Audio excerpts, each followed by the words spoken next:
I spent an entire year studying for the LSAT, and at least half of it was a complete waste of time. I started off in the low 150s, stayed there for far too long doing textbooks that were hand-me-downs containing fake LSAT questions. Eventually, I started taking LSAT prep tests, but the explanations weren't helping. Taking practice tests wasn't helping either. Eventually, I did every single practice test ever released and brought my score from the low 150s to practice test scores in the mid to high 170s. But I nearly bombed the LSAT on test day because I hadn't properly simulated test day conditions with my breakfast. I had this idea that protein was brain power, it was brain food, so I assaulted my stomach with a full can of tuna fish on a bagel when I had never eaten that first thing in the morning before.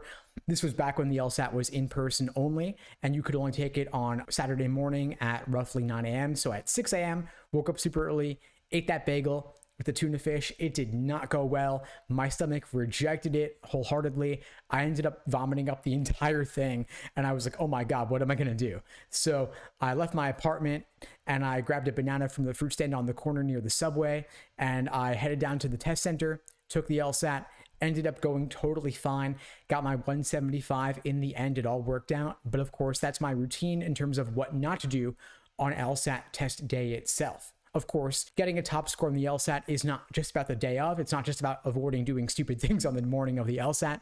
Instead, it's about what you do in the weeks and months leading up to the LSAT. And so I'm going to break this video down in two parts.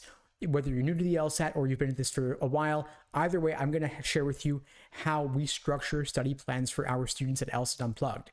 If you join our program, we actually create personalized day-by-day study plans for all of our students, laying out exactly what to do every single day over the course of your prep, and we give you regular accountability calls to make sure that you're staying on track.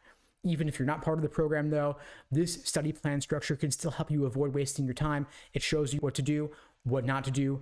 Bottom line, of course, you don't want to do it all in just a month or two if you can avoid it. I don't want you to cram for this test. Instead, I recommend giving yourself as much time as possible to achieve your fullest potential. Regardless, whenever you're taking the LSAT, this structure will work for you. I call it the LASER approach to LSAT prep. LASER is an acronym standing for learning, accuracy, sections, exams, and review. Learning is building that strong foundation. To start off with, you want to focus on the most common LSAT question types. For example, in logical reasoning, that's going to be necessary assumption, inference, and flaw. You don't want to focus on the rare question types since every question's worth the same. You'll get to those rare ones later. In reading comprehension, focus first and foremost on getting down what is the main idea of the passage, what is the author's opinion, the details, the supporting examples. You can always go back to the passage and find those when you need to help you solve a particular question. But bottom line, get out of that learning foundational phase as soon as possible and move on to the accuracy phase. Accuracy is where you are drilling LSAT questions by type, untimed, to make sure that you know what is the proper perspective from which to view each section and each question type. Once you're at reasonable accuracy there, maybe 70% or so, you then move on to doing individual timed sections to work on your pacing.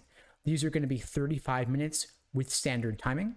Then you're going to start doing 2 sections back to back to build up your endurance, then 2 sections, a break, 1 more, then 2 sections, a break, and then 2 more sections. The reason for this is that test day itself is going to be 4 sections, 2 sections back to back, 10-minute break, 2 more sections back to back with standard timing without accommodations.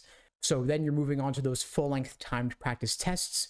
You're doing on average probably once a week, maybe 2 a week if you have little to no other obligations aside from studying for the LSAT. You want to get at least 10 of these full-length timed practice tests under your belt before the big day. Now, last and certainly not least is the review process. You want to mix and review throughout your LSAT study regimen. At LSAT Unplugged, we teach the Socratic review method framework to help you understand exactly what you're missing in a certain question that you're getting wrong, what are the tricks and traps that you are uniquely prone to falling for, so that you can avoid making those same mistakes again in your future LSAT practice tests. So this is the LASER approach to LSAT prep as a whole. Again, at LSAT Unplugged, we will create a personalized day-by-day study plan using this framework for all of our students. Again, links below the video to find out more and to book a call with me and my team. Now, how do you use the LASER approach? How do you allocate your time in terms of like how many weeks do you work on the learning phase versus how many weeks do you work on the accuracy phase? The answer is It depends. If you have only a single month between now and test day, week 1 is learning, week 2 is accuracy, week 3 is sections, and week 4 is exams. Review is mixed in throughout. If you have 3 months until the LSAT, in contrast, maybe you want to spend 2 to 3 weeks on each phase of the laser approach. Regardless, though, you don't want to wait too long before getting to the exams phase, because it really is important to simulate test day itself, as I learned back when I was studying for the LSAT, and that involves doing several full-length timed practice tests before the big day. I recommend ideally at least 10 of them, so that test day itself feels like just another practice test. Anyway, folks, that's all for now. In the meantime, I wish you all the best and take care.